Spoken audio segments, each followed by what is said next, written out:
శ్రీ విష్ణు రూపాయ నమశివాయ. కలియుగంలో దుష్ట సంహారం చేయడం శ్రీ మహావిష్ణువు ఆయుధాలకు కూడా కష్టమే. ఎందుకంటే ఆసురీ శక్తులు ప్రతి మనిషిలోనూ ఉంటాయి. చంపుకుని పోతే ఇంకెవ్వరూ మిగలరు కదా! మరి వాళ్ళని జయించడం ఎలాగా అంటే భక్తి ఒక్కటే మార్గం. ఆ భక్తిని ప్రచారం చేయడం కోసం శ్రీ మహావిష్ణువు ఆయుధాలన్నీ మహాభక్తుల కింద జన్మించే వాళ్ళనే 12 మంది ఆళ్వార్లు అని పిలుస్తారు. ధనుర్మాసం సమయంలో మీరు ఏం చేయకపోయినా పర్లేదు. ప్రతిరోజు ఆళ్వార్ల చరిత్రలు వినండి చాలు. భగవంతుడికి దగ్గర చేసేస్తాయి.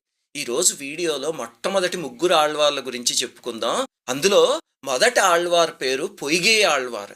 కంచి దగ్గర వరదరాజస్వామి ఆలయానికి దగ్గరలో యథోక్తకారి ఆలయము అని ఉంది. అక్కడ పొయ్గై పుష్కరిణి అనే కొలనులో మహావిష్ణువు యొక్క శంఖం పాంచజన్యం అంశతో అయోనిజుడిగా జన్మించారు ఆయన. ఇంకా రెండవ ఆళ్వారు పేరు పూదత్తాళ్వారు. ఆయన విష్ణువు యొక్క కౌమోదకి గద అంశతో